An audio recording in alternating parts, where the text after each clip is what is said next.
Hello mga ka-trending, welcome back to ZK Trend. Excited na ba kayo sa how to spot a red flag ng Don Bell?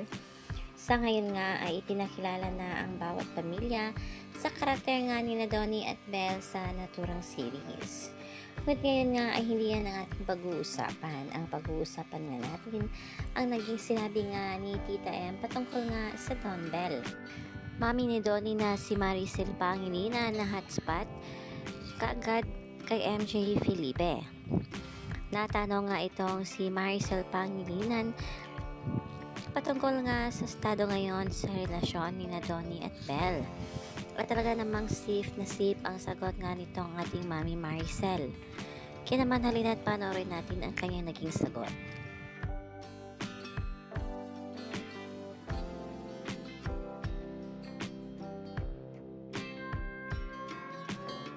Don Bell fan. Excited ako. Thank you, Marcel. On the spot patuloy kita. My good. Lang isang Don Bell fan. Excited ako.